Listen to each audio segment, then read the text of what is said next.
사랑하는 성도 여러분, 4월 23일 목요일 오늘의 말씀을 나눕니다. 오늘 말씀은 신명기 9장 3절에서 5절까지의 말씀입니다. 함께 말씀을 읽겠습니다. 오늘 너는 알라, 내 하나님 여호와께서 맹렬한 불과 같이 내 앞에 나아가신즉 여호와께서 그들을 멸하사 내 앞에 엎드러지게 하시리니 여호와께서 내게 말씀하신 것 같이 너는 그들을 쫓아내며 속히 멸할 것이라. 내 하나님 여호와께서 그들을 내 앞에서 쫓아내신 후에 내가 심중에 이르기를 내 공의로움으로 말미암아 여호와께서 나를 이 땅으로 인도하여 들여서 그것을 차지하게 하셨다 하지 말라. 이 민족들이 악함으로 말미암아 여호와께서 그들을 내 앞에서 쫓아내심이라. 내가 가서 그 땅을 차지함은 내 공의로 말미암음도 아니며 내 마음이 정직함으로 말미암도 아니요 이 민족들이 악함으로 말미암아 내 하나님 여호와께서 그들을 내 앞에서 쫓아내심이라. 여호와께서 이같이 하심은 내 조상 아브라함과 이삭과 야곱에게 하신 맹세를 이루려 하심이라. 아멘.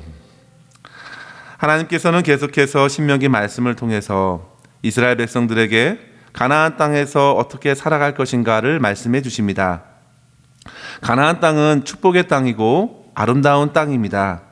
그리고 그 땅은 은혜로 주신 땅입니다. 오늘 본문에서 이스라엘 백성들이 그곳에서 만나게 될 크고 강한 성읍들, 그리고 그 안에 살고 있는 거대한 아낙 자손들 앞에서 결코 두려워할 이유가 없음은 여호와 하나님께서 앞서 그들을 엎드러지게 할 것이라고 말씀하십니다. 그러면서 우리 주님께서 그들에게 분명히 일러두신 것은 그들이 이 땅을 차지할 수 있는 것이 그들 안에 있는 어떤 그 무엇이 아니라 하나님께서 악을 진멸하시려는 공의로우심과 하나님께서 그들 이스라엘 조상들에게 하신 맹세를 이루시는 하나님의 신실하심 때문이라고 가르쳐 주고 계십니다. 따라서 은혜의 땅 가나안 땅에 들어가서 살아갈 이스라엘 백성들은 하나님의 공의하심과 하나님의 신실하심을 늘 기억하고 살아가야 했던 것이죠. 그렇다면 성도 여러분, 하나님의 공의와 하나님의 신실함을 인정하고 오늘날 성도들이 어떻게 살아가야 할까요? 두 가지로 살펴보겠는데요. 첫 번째로 성도 여러분, 하나님의 공의를 인정하고 살아가는 모습은 어떤 모습일까요? 우리는 먼저 공의가 뭔지를 질문해야 되는데요. 공의에 대하여 한마디로 정의한다면 공평과 정의라 할 수 있겠습니다. 우리는 오늘날 불공평하고 부정한 세상에서 온전한 공의를 찾기가 참 어렵습니다.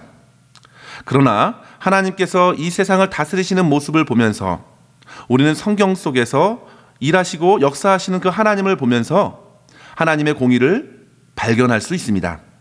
오늘 본문에서도 하나님의 공의를 엿보게 되는데요. 하나님께서 거대한 아낙 자손들을 멸하시는 그 근거가 그들이 행한 악에 대한 심판이었습니다. 공의로우신 하나님께서는 악을 제하시고 그곳에 당신의 백성들, 이스라엘 백성들을 허락하신 것입니다. 그런데 이스라엘 백성들은 그들이 뭔가 아낙 자손과는 달리 공의롭고 또 뭔가 정직하다고 해서 그들을 이기게 하신 것이라고 생각하지 말라는 것이죠. 심판과 징벌은 오직 공의로우신 하나님께서 하신 것입니다. 그들이 상대적으로 뛰어나기 때문에 결코 그 가나안 땅을 차지한 것이 아니라고 말씀하십니다. 이 사실을 통해서 우리는 하나님의 공의의 위엄을 보게 됩니다. 그러면서 동시에 언제나 불의할 수 있는 우리 자신들을 두렵고 떨림으로 바라보게 됩니다. 3절에 보시면 여호와께서 맹렬한 불과 같이 멸하실 정도로 악을 진멸하신다고 하십니다.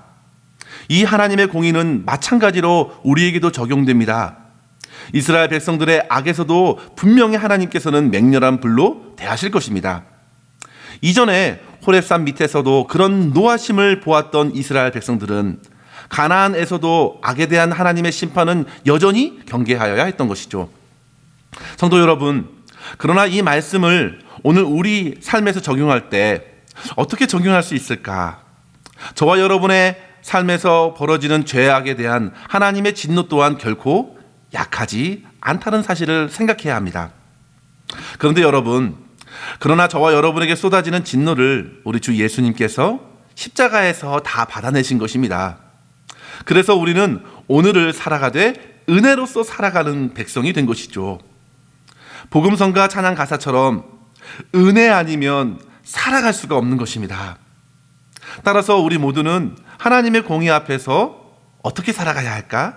그것은 결코 자랑할 것이 없다는 것을 인정하시며 살아가는 것입니다. 내 공의와 내 마음의 그 어떤 정직함으로도 심지어 나의 믿음조차도 주 앞에서 자랑할 것이 아닙니다. 예레미야 9장 24절의 말씀에 보면 자랑하는 자는 이것으로 자랑할지니 하나님을 아는 것과 여호와 하나님이 사랑과 정의와 공의를 땅에 행하시는 자인 줄 깨닫는 것이라 나는 이 일을 기뻐하노라 라고 하나님께서 말씀하셨습니다. 하나님의 공의 앞에 우리는 결코 자기 자랑을 할 수가 없습니다. 오직 주님의 은혜에 감사할 뿐이죠. 그런데 성도 여러분 어떤가요? 우리들은 이따금 하나님께 감사한다고 말하기 시작하면서 결국 내 자랑으로 흘러가는 경우가 없었습니까? 그것은 하나님의 영광을 많이 가리는 것인데 우리는 실수를 많이 합니다. 이스라엘 백성들이 도저히 아낙 자손을 이길 수가 없습니다. 그들이 오해하지 말고 교만하지 말아야 한 것이죠. 그들이 가나안에 간 것은 오직 하나님의 은혜입니다. 우리도 저와 여러분도 죄악을 이길 수가 없습니다. 공의로우신 주님 앞에 우리는 오직 은혜로서 십자가의 은혜로서만 설 수 있는 것이죠. 그래서 바울은 고백하기를 오직 십자가만을 자랑한다고 말합니다. 복음을 전할 때에도 오직 주 예수님의 나의 주 되신 것과 내가 너희들의 종된 것을 전파하노라 라고 말했습니다. 분명한 관계를 확인하게 되죠. 주님께서는 주인 되시고 나는 종이 됩니다. 그래서 종으로서 그저 자랑할 것이 없습니다. 귀한 주인을 만났기 때문에 주인에게서 받은 은혜가 헤아릴 수 없어서 그저 행하는 모든 일들은 마땅히 행한 것일 뿐입니다 라고 고백하는 것, 그러므로 하나님께만 영광 돌리는 것이 성도의 마땅한 바입니다. 사랑하는 성도 여러분, 우리 모두 공의로우신 하나님 앞에서 헛된 자랑을 내려놓고 겸손히 십자가만을 자랑할 수 있기를 바랍니다. 오직 하나님께서 하셨습니다. 하나님께서 다 이루실 것입니다. 인정하시고 주님께만 영광 돌리는 삶을 사시기를 간절히 바랍니다. 두 번째 성도 여러분, 하나님의 신실하심 앞에서 우리가 어떻게 살아가야 할까요? 주님의 신실하심은 세대를 초월하십니다. 하나님께서 약 430년 전부터 아브라함에게 하신 맹세를 이루어 주셨습니다. 민수기 23장 19절에 보시면 하나님은 인생이 아니시니 시건치 않으시고 인자가 아니시니 후회가 없으시도다. 어찌 그 말씀하신 바를 행하지 않으시며 하신 말씀을 실행치 않으시랴. 주님께서 하실 수 없는 것은 거짓말입니다. 천지가 없어져도 주님의 말씀은 없어지지 아니합니다. 주님께서는 정직하십니다. 주님께서는 말씀하신 것을 다 이루십니다. 그런데 오늘 본문을 보세요. 이스라엘 백성들이 자기 마음의 그 어떤 정직함으로 그 땅에 간 것이 아니라라고 하나님께서 일깨워 주시죠. 오직 하나님의 신실하심 때문에 그 땅을 밟을 수 있던 것입니다. 사랑하는 성도 여러분, 우리도 모르게 얼마나 많은 거짓말을 쏟아내고 있습니까? 상황을 탓하면서 또 여러 가지 변명을 말하면서 우리의 거짓말을 덮으려고 합니다. 우리는 참 말의 실수가 많습니다. 따라서 하나님의 이 신실하심을 묵상할 때 우리는 헛된 자랑을 그칠 뿐만 아니라 헛된 말들로 거짓말을 일삼지 않도록 몸부림쳐야 합니다. 거짓말하지 않도록 우리의 마음을 새롭게 해야 합니다. 야고보서 3장에도 말하지요. 한 입에서 찬송과 저주가 나오는데 그것은 옳지 못한 모습이라고요. 성도 여러분, 그럼 어떻게 우리의 삶에 거짓말을 적게 할 수 있을까요? 몇 가지 지혜를 소개하자면 야고보서 1장의 말씀처럼 듣기는 속히하고 말하기는 더디하는 훈련을 행하는 것입니다. 그리고 고린도전서 14장에 있는 말씀처럼 1만 마디의 방언보다 깨달은 마음으로 하는 5마디가 훨씬 낫다고 하였는데 적게 말하되 겸손히 하나님께서 은혜로 깨닫게 해주신 말씀을 나누십시오. 그리고 무엇보다도 말보다 더 중요한 것이 행동이라는 사실을 깨닫고 말하기보다 그 말을 행동으로 옮길 수 있도록 우리의 삶을 재조정해야 합니다. 우리 하나님께서는 행동으로 안악 자손들을 쓰러뜨리셨습니다. 주님의 신실하심은 말씀에 이어서 나타나는 십자가로 증거됐고 성취되었습니다. 말보다 더 중요한 것은 실제의 삶과 행동입니다. 따라서 더웁게 하라, 배부르게 하라 라는 말뿐이 아니라 더 나아가 삶으로 따뜻하게 해주고 섬김으로 음식을 나눠주는 그러한 사랑의 모습 속에서 하나님의 영광이 드러나는 것이죠.